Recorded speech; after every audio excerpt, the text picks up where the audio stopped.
I'm Brent Mitchell, Chair of the Specialist Group on Privately Protected Areas and Nature Stewardship of the World Commission on Protected Areas. Here to talk about establishing PPAs. This is the first chapter on IUCN's guidelines on privately protected areas. These guidelines are just that, guidance, and they have been developed so as to be relevant all around the world.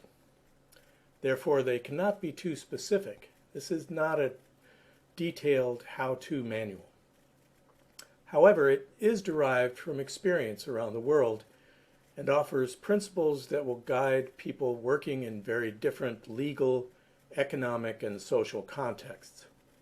Many of you have or will have experience that can help improve this guidance over time.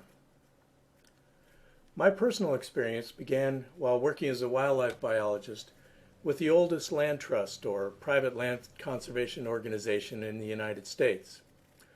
The trustees of reservations is as old as our national parks, but as in other countries since, recognition and support for private conservation came later than for government protected areas. That is certainly true at the global level as well, where we see scant attention to private conservation until quite recently. In 2014, our group inserted language on private protected areas into the Convention on Biological Diversity for the first time. And in 2016, we pushed through a resolution mandating that IUCN support PPAs and strongly encouraging state governments to do the same. The guidelines are built around a series of principles. The very first principle is that a privately protected area must be a protected area. That is, it must meet the IUCN definition of a protected area, and that is a clearly defined geographical space, recognized, dedicated, and managed through legal or other effective means to achieve the long-term conservation of nature with associated ecosystem services and cultural values. Therefore, a privately protected area is simply a protected area under private governance. This seems obvious conceptually, but in practice, there has often been a bias towards government protected areas with any other kind of governance considered in a different class. Now, this question of definition came into sharp focus and much discussion as IUCN and others grapple with the rather new term introduced under the Convention on Biological Diversity, that of other effective area-based conservation measures, or OECMs. Adding acceptance of the definition at site level, PPAs should be officially recognized by a credible entity. That entity is often a government, but in some cases that is not currently possible or feasible. So the recognition can come from elsewhere and stand in for official recognition. The point is that some institution beyond the owner of the PPA should recognize its legitimacy. Accreditation programs can provide this second-party recognition. In my country, in the United States, increasing numbers of land trusts, non-governmental PPA organizations, are becoming accredited for adherence to specific standards of behavior. IUCN's new Green List is another accreditation program, and I think we'll see more such efforts over time. Establishing a PPA should come with clear conservation objectives from the beginning. This seems obvious, but we see many areas where this is not the case. That is, the objective is vague, not well articulated, or responding to only one immediate threat.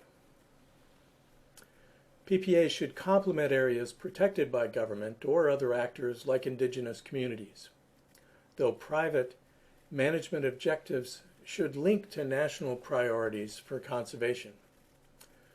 In my home state of Massachusetts, the government provides some incentives for PPAs, including for land purchase, but the area must be in habitats prioritized by state scientists. Similarly, the European Union's Natura 2000 program has identified all priority nature areas, many of which are on private lands. Priorities can also include connectivity, and indeed PPAs can be particularly useful in filling gaps. Some countries have not had the capacity to fully elaborate priorities, in which case PPAs can follow international guidance from large NGOs and others. And all that being said, government priorities should not preclude PPAs in areas considered lower priority at a national level. There may be local or other reasons that a PPA makes sense. Like plants or animals, PPAs thrive in a supportive environment.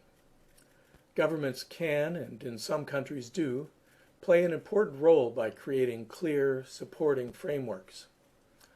I mentioned before that PPAs in my country are as old as our first national parks, but they really took off when new legislation enabled them.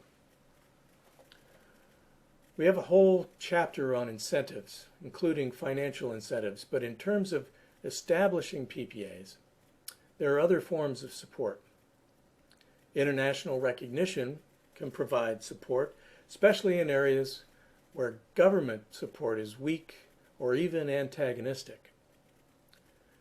And PPAs can benefit from peer support. It is especially important that pioneer PPAs establish trust in private approaches to make it easier for other areas to follow. I think this is true in Brazil, where early efforts have led to thousands of PPAs. Now, there's no one right way to establish a PPA. There are lots of mechanisms that vary by need, context, and circumstance. A few examples. So-called full fee ownership, where a landowner fully controls the area and sets about to designate it fully to conservation. Surrendering some rights like mining or development, while maintaining other uses, say sustainable forestry. The legal surrender we often call easements or conservation restrictions. A third party, such as an NGO, can purchase or lease rights or accept a covenant from a willing landowner. Sometimes businesses are set up to manage for conservation, but for a profit. Some game preserves come to mind, depending on how well they are at management for conservation. Companies with other business will sometimes set up PPAs for public benefit, either to improve their image or as a reclamation or offset. And private conservation can extend to marine areas, though some of the mechanisms are still being tested. One caution is that PPAs should use private means for conservation not as a means to other ends, especially to disenfranchise legitimate claims to land or resources. We don't know a lot of cases of abuse, but in places with unclear land tenure, the potential for abuse is great. And we often equate private governance with land ownership, but as some of my examples illustrate, that is not always the case. Private governance is really about who is ultimately making decisions about management and use. Thus, private conservation should be possible even in places where private land ownership is not. And we are seeing people explore the potential in seemingly unlikely places. Part of the definition of a protected area, and therefore a PPA, is to achieve the long-term conservation of nature. Thus, all PPAs should be established with a long-term strategy and sustainable financing. As difficult as it may seem at the time, establishing a PPA is often the easy bit. Maintaining it over the long term is more challenging, especially as we are all mortal and owners and managers will change. Structures must be in place to accommodate that fact. The nature of those structures will vary. We are working to provide examples and promote exchange of experience to help conservationists secure PPAs for the long term. And finally, though we are all mortal and will not be on this earth for the long term, at least individually, private conservation is a people business. It is driven by private initiative, means, and passion. Adhering to the principles can help see past immediate barriers and frustrations. We hope the guidance we collect and distribute will help you and others like you fulfill the potential of privately protected areas. Thank you.